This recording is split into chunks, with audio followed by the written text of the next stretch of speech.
নমস্কার, জয় মাতা। আজকে আলোচনার বিষয়বস্তু রাখছি রাহুকে আমরা কি করে পজিটিভলি রাখবো। রাহু কি করে আমাদের জীবনে রাহু আছে, রাহুর দশা আছে, রাহু আছে, কিন্তু রাহু যেন আমার দেহে বা আমার চেহারায় যেন প্রকাশ না পায়। তাকে কি করে বুঝতে দেবো না যে আমার রাহু আছে বা রাহু আমার জীবনে চলছে, রাহুর দশা চলছে।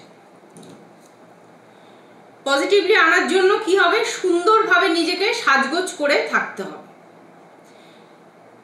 যেমন ছেলেদের ক্ষেত্রে অর্থাৎ পুরুষের ক্ষেত্রে নখ কাটা, চুল কাটা এবং পরিষ্কার করে দাড়ি কেটে, গোপ কেটে তাকে সাইজ করে সুন্দর করে যারা রাখছেন সেই সব কেটে কুটে তাদেরকে পরিষ্কার থাকতে হবে। চকচকে জামা প্যান্ট, ভালো জামা প্যান্ট, কাঁচা জামা প্যান্ট তাদের পরতে হবে। এবং তারা যে বাড়িতে থাকবেন, অর্থাৎ রাহুর দশা আমরা জানি অনেকেই জ্যোতিষ পরামর্শ নিই, রাহুর দশা চলাকালীন যে বাড়িতে আপনারা থাকবেন সেই বাড়িঘর পরিষ্কার রাখতে হবে। সেই বাড়িঘর রেগুলার ঝাড় পরিষ্কার করা এবং যে ঘরে থাকবেন সেই ঘর যেন ঝুল পড়ে না থাকে, সেই ঘরে যেন কোনো মাকড়সার ঝুল, মাকড়সার নোংরা বা কোনো আরশোলা নোংরা করছে বা বেশি টিকটিকি যাতায়াত করছে সেই রকম যেন না হয়, সেই রকম পরিবেশ যেন তৈরি না হয়, তার জন্য ঝাড় পরিষ্কার করা এবং ঘরদোরকে টিপটপ রাখা। এবং কি হবে, সুন্দরভাবে নিজেকে পেশ করা। আপনারা মনে করছেন কোনো বেসরকারি কোম্পানিতে চাকরি করছেন বা কোনো ব্যবসার সাথে যুক্ত আছেন, কোনো মালিকের আন্ডারে কাজ করছেন, মালিক আপনাকে দেখে যেন এক চান্সে আপনাকেই যেন আগে কাজটা দেয়। তার জন্য আপনাকে কি করতে হবে, আপনি যেন সব সময় ফিটফাট থাকেন, আপনার উপর যেন সব সময় মালিকের যেন নজর থাকে, যেন এর কে কাজটা দিলেই আমার কাজটি সাকসেস হবে। অবশ্যই মাথা ঠান্ডা রেখে কাজটি মনোনিবেশ করবেন, তাতে দেখা যাবে যে সব সময় আপনি কিন্তু পজিটিভলি থাকতে পারছেন। রাহুর দশায় বেশিরভাগ মানুষেরই কিন্তু রাগ হয়, অল্পতেই তারা রেগে যান।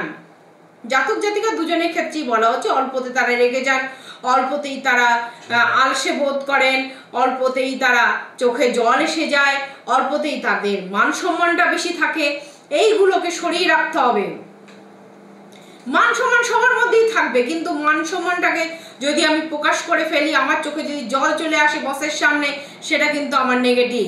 আমাকে সবসময় পজিটিভলি থাকতে হবে, আমি যেন কোনো কাজে হার মানবো না, আমি কাজ করে বেরিয়ে আসবোই, এই মনের জোরটা আমাকে রাখতে হবে।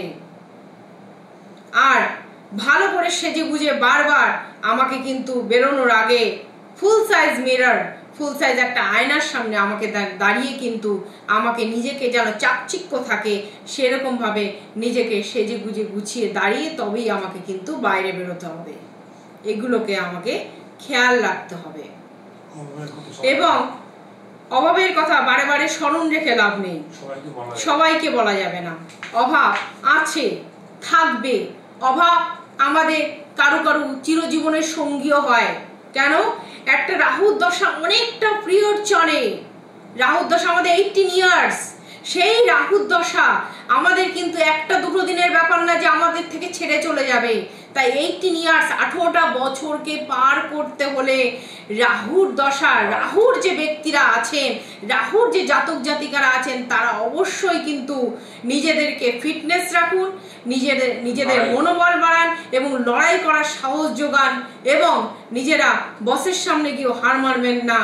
ছেলে হোক কিংবা মেয়ে, আপনারা কাজ করে যান, হার মানবেন না।